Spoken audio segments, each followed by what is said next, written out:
BNP আর India বোঝাপড়া হয়ে গেছে। কি হয়েছে সেই বোঝাপড়ায়? সেটা হইতেছে যতদিন আপা চট কইরা ঢুকে না যায় ততদিন পর্যন্ত বিএনপি ভারপ্রাপ্ত আওয়ামী লীগ হিসেবে কাজ করবি।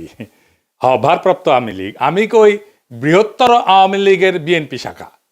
সেই জন্যে ইন্ডিয়ান মিডিয়া উইঠে পড়ে লাগিয়েছে বিএনপিকে ক্ষমতায় নিয়ে আসতে। ইন্ডিয়ান মিডিয়া খবর দেখে এটা, হ্যাঁ, আনন্দবাজার পত্রিকায় সে লিখিচ্ছে খালেদা পুত্রের সম্বল নয়াদিল্লির বন্ধুত্ব মুক্তিযুদ্ধ। কি লিখেছে সেটাও কালে গুরুত্বপূর্ণ। এনা পড়ে শোনায়, পুরাটা না, কিছু অংশ বিএনপির নেতাকর্মীরা আপনারাও শুনেন। ওটি লিখিচ্ছে মুক্তিযুদ্ধ এবং ভারতকে পুঁজি কইরা প্রায় 1.5 যুগ পরে দেশের মাটিতে পা রাখতে চলেছেন খালেদা জিয়া পুত্র তথা বিএনপির ভারপ্রাপ্ত চেয়ারম্যান তারেক রহমান। নভেম্বরে সমাজ মাধ্যমে তারেক লিখেছিলেন এখনই দেশে ফেরার বিষয়ে সিদ্ধান্ত নেয়ার সুযোগ তার জন্য অবারিত এবং একক নিয়ন্ত্রণাধীন না। অনেকেরই প্রশ্ন, দিন 15-18 মধ্যে কি এমন হইল যে তিনি দেশে ফেরার ঘোষণা করলেন? বাস্তব হইল, মানে এখানে কইছে কেন দেশে ফেরার ঘোষণা করলেন, এটা কইছে এখানে বাস্তব হইল নয়াদিল্লির সমর্থন অনেকটাই নিশ্চিত করে ফেলেছেন বিএনপির ভারপ্রাপ্ত চেয়ারম্যান। বিদেশ মন্ত্রক সূত্রের খবর, বিদেশ মন্ত্রক মানে পররাষ্ট্র মন্ত্রণালয়, মানে ইন্ডিয়ার পররাষ্ট্র মন্ত্রণালয়, এটা কইছে বিএনপি ক্ষমতায় আসলে ভারত বাংলাদেশের মধ্যে যে চুক্তিগুলো আছে তাতে কোনো প্রভাব পড়বে না এবং বাংলাদেশের মাটিকে কোনো ভারত বিরোধী কাজে ব্যবহার করতে দেওয়া হবে না, এই মর্মে প্রতিশ্রুতি পাওয়া গিয়েছে তারেকের কাছ থেকে। কি মজা! ভারতের গোয়েন্দা সূত্রের বক্তব্য, ঢাকাকে পাশে পেতে নয়াদিল্লিরও দরকার বিএনপিকেই, কারণ কর্মকাণ্ড নিষিদ্ধ হয়, ভোটে লড়তে পারছে না আওয়ামী লীগ। তাই বাংলাদেশে কট্টরপন্থীদের বারবারন্ত আটকাইতে পারে একমাত্র বিএনপি। নির্বাচনের মাধ্যমে খালেদার দল ক্ষমতাসীন হইলে বাংলাদেশে ভারত বিরোধী তৎপরতায় রাশ টানা যাবে। তাই আওয়ামী লীগের সঙ্গে সখ্য থাকা সত্ত্বেও অবস্থা বুঝে ব্যবস্থা হিসেবে তারেকের পাশে থাকতে হচ্ছে নয়াদিল্লিকে। মাশাআল্লাহ! তাইলে তারেক রহমানের দেশে ফেরার সিদ্ধান্তটা ঝুলে ছিল ইন্ডিয়ার সাথে বোঝাপড়ায়। আমি নিউজটা বাইর হওয়ার পরে কয়েকদিন দেরি করেছি এপিসোড করতে। আরে ক্ষীণা আশা ছিল যে বিএনপি হয়তো এই সংবাদের প্রতিবাদ জানাবে, জানাইছে, জানায় নাই। তার মানে প্রত্যেকটা শব্দ এই নিউজের সত্য। আর একটা ইন্টারভিউ দেখায় সুবীর নন্দীরা চেনেন তো? উই আসলে রয়ের স্পোক্সম্যান, মাউথপিস। রজা বলতে চায় বাংলাদেশ নিয়ে, তারাই দিয়ে বলায়। সে কি বলতেছে শুনেন। ভারত বাংলাদেশে কোন সরকার চাইবে? খুব সোজা উত্তর আমি তোমায় দিয়ে দিচ্ছি। Awami League is not in election, next best option is BNP, obviously not Jamaat. তারা অলরেডি 50 লাখ লোক নিয়ে জেহার টেয়াদের হুমকি দিচ্ছে। ফলে জামাত অবভিয়াসলি ইন্ডিয়া চাইবে না। অত অনেক কথা, ডিপ্লোম্যাটিক কথা বলে তো লাভ। কানেকশনটা হচ্ছে 71। আমরা একসাথে, আমার সৈন্য এবং মুক্তিযোদ্ধারা রক্ত ঝরিয়েছে, সেই সুবাদে Awami League. This is the historical fact. তো এই জায়গাতে হঠাৎ করে আজকে অন্য কিছু ডাইনামিক্স চলে আসবে, এটা তো আশা করাটাও ভুল।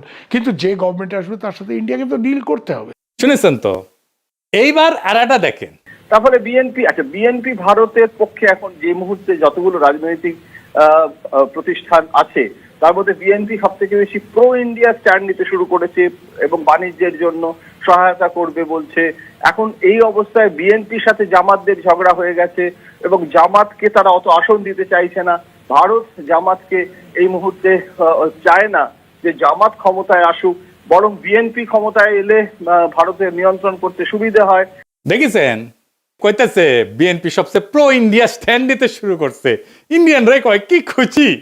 এইটা তো গেল ইন্ডিয়ান মিডিয়ার কথা। দেশে আবার ইন্ডিয়ার 2টা মিডিয়া আছে না, পন্দের আলো আর দিল্লি স্টার। এদের ডাকিছে বিএনপি তারেক রহমানের স্বদেশ প্রত্যাবর্তনের বিষয়ে আলোচনা সবাই। হ্যাঁ, উনি পন্দের আলো যাবি না তা তো হয় না, তাই না? ওই যে কারণ আছে না, কারণ ওইটা গান আছে না, আলু আমার আলু ওগো আলুই ভুবন ভরা। ওরা যেটি দেখে সেটি আলু ছাড়া আর কিছু দেখে না। পুন্দের আলু আর প্রথম আলু। বাঙ্গু বাটপাটদের শিরোমণি মতিউর রহমান কি কইছে শুনেন। আমি ব্যক্তিগতভাবে এটা মনে করি যে দেশে একটা রাজনৈতিক শূন্যতা রয়েছে, চলছে, এটা একটা বিপজ্জনক। আমি সবসময় ভাবতাম বা এখনও মনে করি যে বিএনপির ভারপ্রাপ্ত চেয়ারম্যানের আরেকটু আগে, বেশ একটু আগে যদি আসতে পারতেন তাহলে এক্ষেত্রে হয়তো বিএনপি এবং দেশের মধ্যে একটা ভালো সুবিধাজনক অবস্থা তৈরি হতে পারত।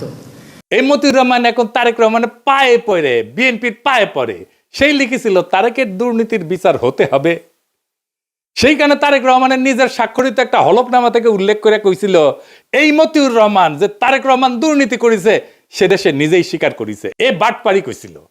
আবার ওই মামলা থেকে তারেক রহমান খালাস পেলে আবার প্রথম আলোয় লিখেছিল নৈতিকভাবে তারেকও দণ্ডিত, খালাস পেলে কি হয়েছে, তুই নৈতিকভাবে দণ্ডিত, বুঝছাও। আর এখন কয় তারেক রহমান আগে দেশে ফিরলে ভালো হইতো। তো মতি ভাই, আপনি দুর্নীতির বিচার করবেন না? হ্যাঁ, তারেকের নাকি স্যাপ ফেলে স্যাটে নিছেন? ওই নিজেই তার আলপিনে প্রচ্ছদ প্রতিবেদন করেছিল তেলে ডুবে যাচ্ছেন তারেক রহমান।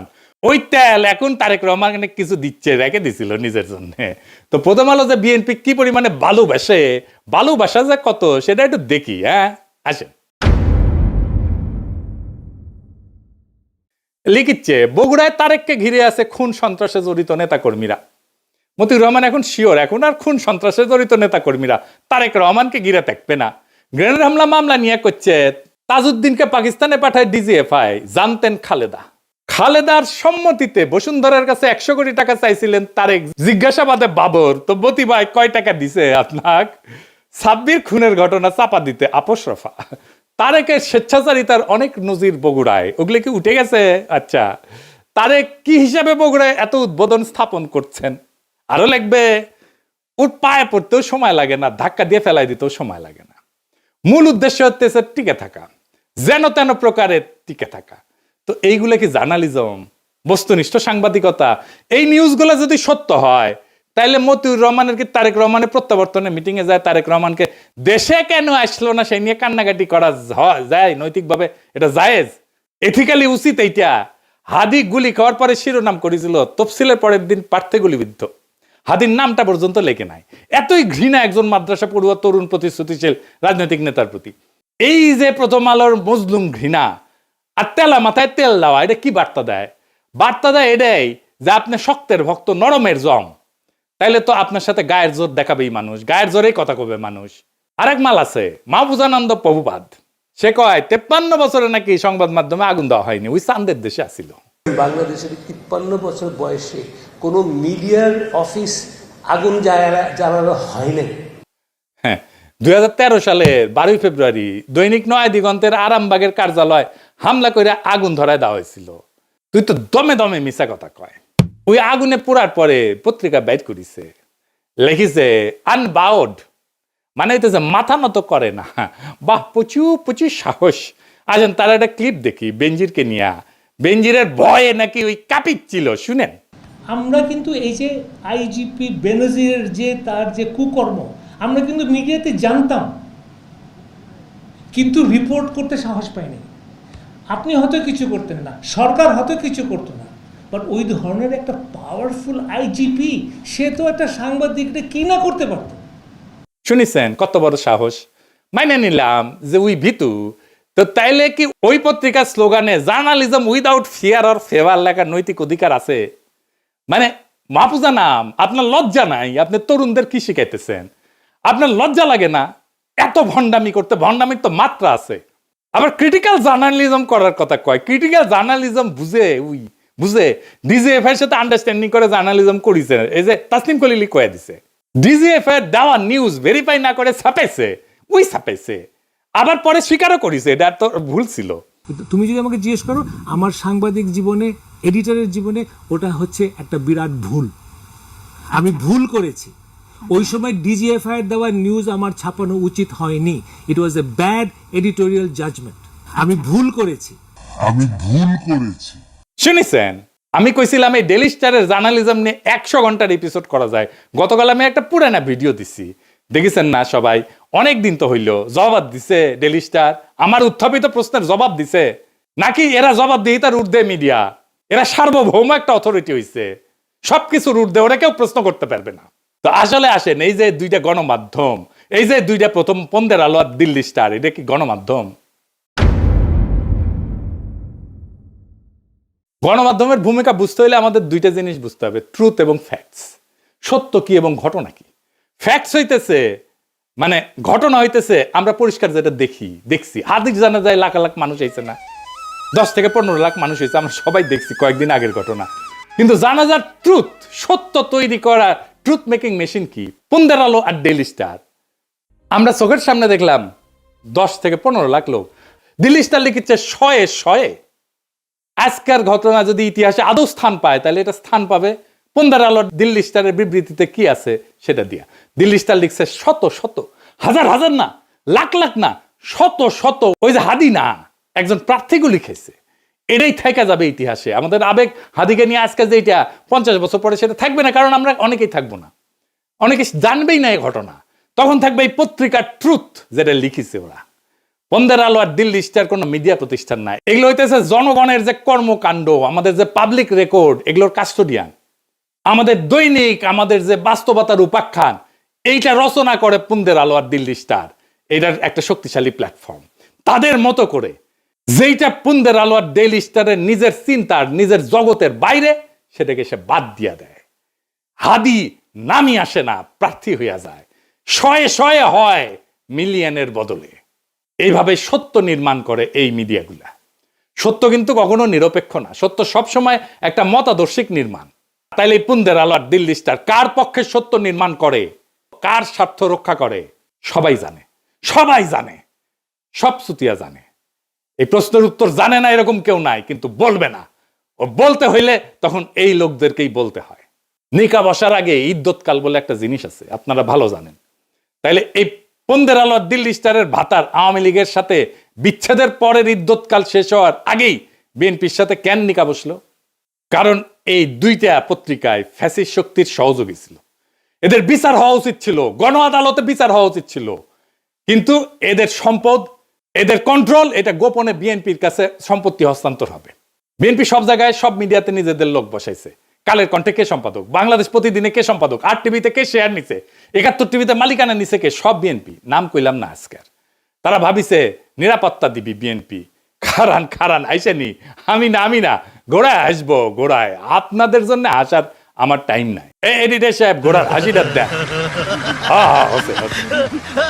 যাদের প্রোটেকশনের আশায় আছেন তাদের কয়টা ক্লিপ দেখাই। মির্জা আব্বাসরে দেখেন।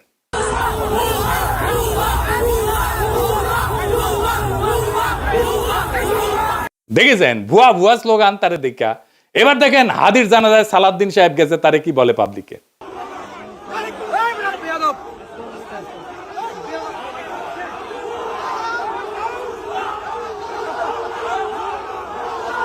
দেখেছেন এটিও ভুয়া স্লোগান। এবার দেখেন ফিরে যেতেছে সালাউদ্দিন, সেটিও দেখেন কি ভুয়া স্লোগান।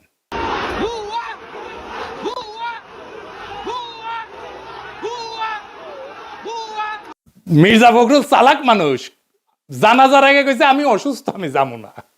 সত্যি অসুস্থ কিনা আল্লাহ জানেন। বিএনপি শীর্ষ নেতাদের প্রতি জনগণের অনাস্থা আর অশ্রদ্ধা কোন জায়গায় গেছে দেখেন। এরা ইলেকশনে জিতবে কি মনে হয় আপনাদের?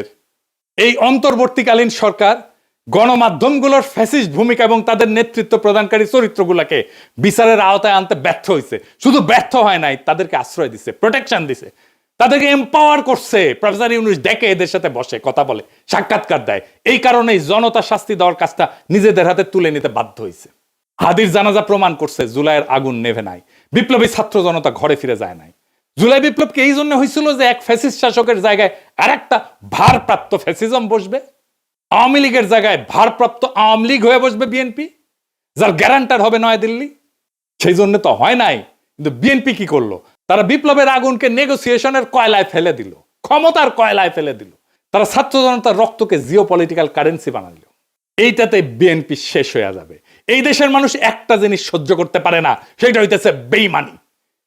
বিএনপি জনতার সাথে, শহীদের রক্তের সাথে বেইমানি করছে, বিপ্লবের সাথে বেইমানি করছে।